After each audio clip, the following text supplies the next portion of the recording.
Assalamualaikum warahmatullahi wabarakatuh. Halo teman-teman, kembali lagi bersama saya Dr. Ninik di channel Dr. Uple. Di konten kali ini saya akan membahas satu topik yang paling sering saya temui di masyarakat.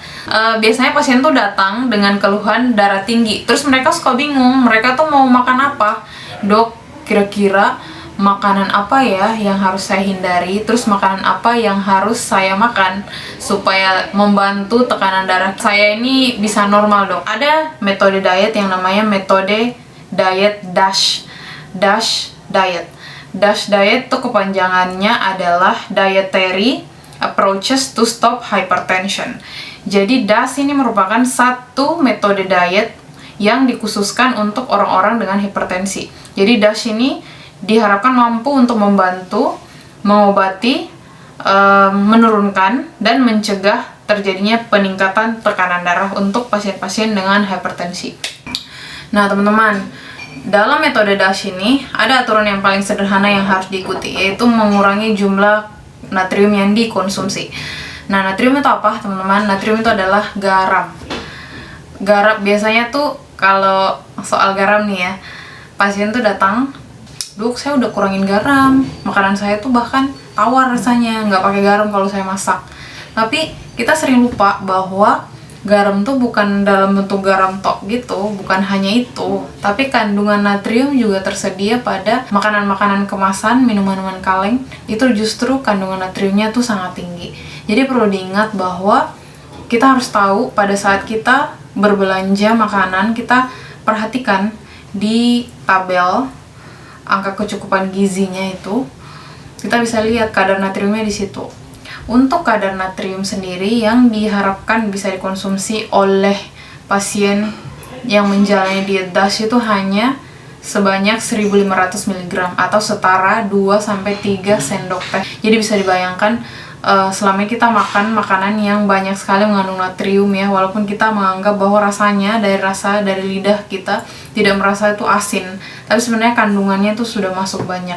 Dan apabila dikonsumsi oleh orang-orang dengan riwayat hipertensi dan punya penyakit hipertensi, biasanya tuh tekanan darah itu akan sulit untuk turun dan stabil walaupun sudah mengkonsumsi obat. Karena teman-teman, ini adalah tabel modifikasi diet DASH yang dikeluarkan oleh Kemenkes dan sesuai dengan menu-menu yang ada di Indonesia.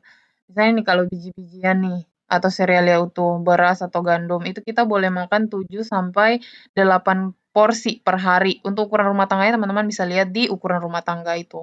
Kemudian untuk sayur dan buah-buahan, kita makannya itu harus diperbanyak, yaitu minimal kita makan 4-5 porsi per hari. Biasanya kita suka ngemil-ngemil kerupuk, nah sekarang kita ganti dong dengan buah atau jus. Jusnya nggak boleh dicampur juga sama susu kental manis. Yang berikutnya yaitu susu yang harus kita minum adalah susu tanpa lemak atau rendah lemak dan produk olahannya. Boleh kita makan atau minum 2-3 porsi ya per hari maksimal. Kemudian untuk daging, unggas, dan juga ikan, kita makan kurang lebih 2 porsi maksimal per hari. Kemudian kacang-kacangan dan biji-bijian 0,5-1 porsi per hari ya, teman-teman. Selanjutnya ada lemak dan minyak, kemudian manis dan gula yang benar-benar harus dikurangin. Teman-teman bisa lihat tuh porsinya, porsi maksimalnya tuh 2-3 porsi. Sementara untuk gula sendiri bahkan 5 porsi per minggu ya. Nah, untuk garam bahkan 1 porsi, yaitu 1 sendok teh kecil per hari.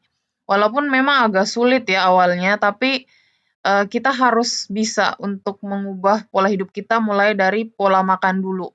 Nah, itulah tadi penjelasan singkat saya untuk metode DASH sendiri atau Dietary Approaches to Stop Hypertension. Jadi intinya yaitu harus mengurangi kadar garam. Kadar garam itu bukan hanya kita dapat dari masakan yang kita masak, tapi ingat, kadar garam itu juga ada di makanan-makanan yang kemasan, minuman-minuman kaleng gitu. Jadi teman-teman yang punya keluarga, bapak, ibu yang punya riwayat hipertensi atau bahkan diri sendiri yang punya riwayat hipertensi bisa mengikuti tips-tips untuk metode diet DASH ini. Semoga informasi ini bisa mendatangkan manfaat yang baik untuk teman-teman. Jangan lupa like, comment, subscribe, dan juga nantikan video-video yang terbaru dari channel ini. Dukung terus channel saya agar saya bisa semangat untuk terus membuat video-video lain. Oke teman-teman, sampai jumpa lagi di lain kesempatan di next video. Yeay!